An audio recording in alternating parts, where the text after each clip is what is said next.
आप तो माले माँ को काम करवा दे। बोलवा दो यार। नहीं फिर तो कोई मतलब फिर काहे निभाया मैं। ये ही करता है अच्छा हमेशा यहाँ ऊँचा हमेशा आदरणीय भाई साहब से माफी मांगो पर बोलूँ का हो कहीं रोज है।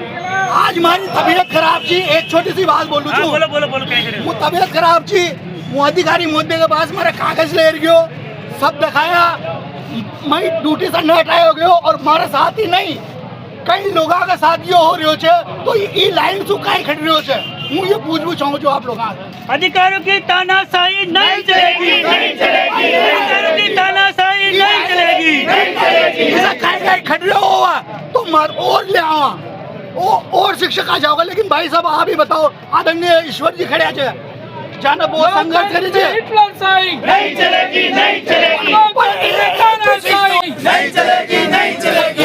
रेड की टीपीसी हो गया 6 साल हो गया चुप रहो ना।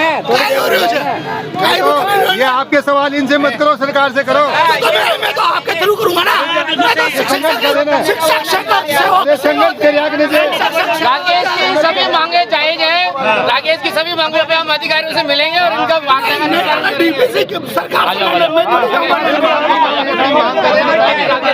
जी बताइए किस मामले को लेकर आज शिक्षक संघ ने ज्ञापन दिया है, क्या मांगे हैं आपकी? हमारी जो शिक्षक संघ की जो प्रमुख मांगे हैं वो मांगे हैं जो व्यक्ति 2012 से पूर्व में नियुक्ति थे उनके बाद जब वो मेरिट लिस्ट नियुक्त हुए उनके सब कुछ उस समय की जो नियम कानून कायदे थे उसी के अंतर्गत उनको नियुक्ति दी गई।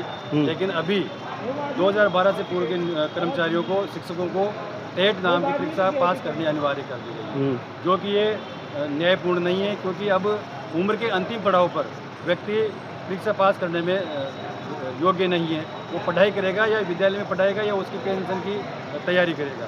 तो और एक और पे प्रोटेक्शन के नाम पे टीचर्स को जो है धमकाया जा रहा है, उनका अवैध वसूली की जा रही है। कौन कर रहा है अवैध वसूली? मतलब कैसे क्यों कर रही है? मतलब किस मामले को लेकर आपने अवैध वसूली का नाम लिया? कैसे? राजस्थान सरकार पे प्रोटेक्शन के नाम पर टीचर से रिकवरी कर रही है। उस रिकवरी नहीं होनी चाहिए, इसके लिए हमने ज्ञापन दिया है। दूसरा, हम कई सालों से कई वर्षों से एक स्थायी स्थानांतरण नीति लागू हो, पारदर्शी पूर्वक स्थानांतरण हो, किसी प्रकार की कोई भ्रष्टाचार ट्रांसफर में नहीं हो, उसके लिए हमने ज्ञापन दिया है। साथ में जो 8वां वेतन आयोग है वो शीघ्र लागू हो।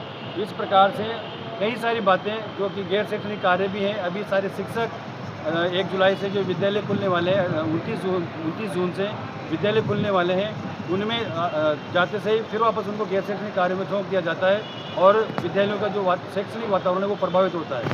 इसलिए हम गैर शैक्षणिक कार्यों से भी मुक्त होना चाहते हैं ताकि हम विद्यालयों पर हमारा ध्यान आकर्षित कर सकें, ध्यान दे सकें और बच्चों को अच्छे से पढ़ा सकें। साथ में और भी कई सारी मांगे हैं। ट्रांसफ़र पॉलिसी है, 8वां वेतन आयोग है, मैट्रिक्स है और विद्यालय में आज कई सारे विद्यालयों में 3rd ग्रेड के वो 4th ग्रेड के जो कर्मचारी होते हैं, चतुर्थ श्रेणी कर्मचारी, वो नहीं है। सफाई शिक्षकों को करना पड़ता है। कई बार अनहोनी हो जाती है, जैसे सफाई समय पर नहीं हो पाती है तो हमें उसकी भी प्रताड़ना झेलनी पड़ती है। तो हम प्रशासन से मांग करते हैं, सरकार से मांग करते हैं कि प्रत्येक विद्यालय में चतुर्थ श्रेणी कर्मचारी हो ताकि विद्यालय की साफ सफाई व्यवस्थित रूप से चल सके। अभी जो कलेक्टर साहब से आप मिले, किस तरह का आश्वासन कलेक्टर साहब द्वारा आपको दिया गया है? कलेक्टर साहब ने ये कहा है कि मेरा काम है इस ज्ञापन को आगे राजस्थान सरकार को पहुंचाने का। मैं आपके ज्ञापन को, आपको जो उचित मांगे हैं, इन उचित मांगों के समर्थन में आपके जो आपका जो ज्ञापन है उस ज्ञापन को जो है राजस्थान सरकार तक पहुँचा देंगे। आपका नाम आपका नाम विद्यासागर है, मैं प्रदेश संयुक्त मंत्री हूँ। मेरा एक सवाल है, अभी टीचरों की एक्स्ट्रा ड्यूटियाँ भी लगती है जो अदर विभागों में भी लगती है, उसको लेकर भी कुछ कहना चाहेंगे आप कि भाई टीचर की ड्यूटी तो स्कूल में लगनी चाहिए, दूसरी जगह क्यों लग रही है? टीचर्स की ड्यूटी डेपुटेशन के नाम पे अन्य विभागों में लगा दी जाती है जिससे शैक्षणिक कार्य प्रभावित होता है। हम ये भी मांग करते हैं कि शैक्षणिक कार्य प्रभावित न हो और जो अन्य विभागों के जो कार्य हैं वो शिक्षकों से नहीं कराया जाए ताकि जो हमारे नौनिहाल हैं, गरीब बच्चे हैं, वो हमारे विद्यालयों में जो अध्ययनरत होते हैं उनकी शिक्षा पर पूर्णतः ध्यान दिया जा सके।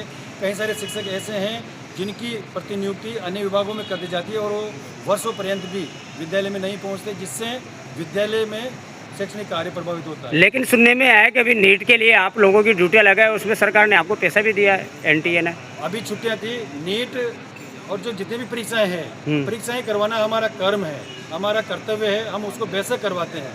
और परीक्षाएं करवाना एक गैर शैक्षणिक कार्य में नहीं आता है।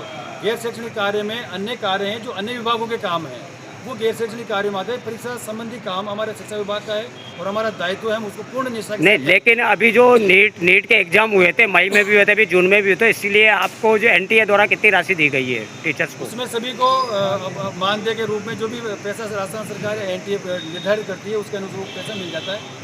और उसमें मिले या नहीं मिले उसमें कोई अतिशयोक्ति नहीं है, लेकिन हमारा दायित्व परीक्षा को करवाना, वो हम कर्तव्य निष्ठ होकर के ईमानदारी से करवाते हैं। आगे क्या रणनीति रहेगी आप लोगों हमारी की? रणनीति यही है कि अगर ये शीघ्र लागू नहीं किया जाता, जैसे 8वां पे वेतन आयोग के पे प्रोटेक्शन है और ये टेट है, अगर ये समय पर नहीं मांगी जाती है तो दोबारा फिर से हमारा आंदोलन और तेज होगा। और हम आने वाले समय में अगस्त के महीने में बीकानेर निदेशालय पे बहुत बड़ा पड़ाव डालने वाले हैं।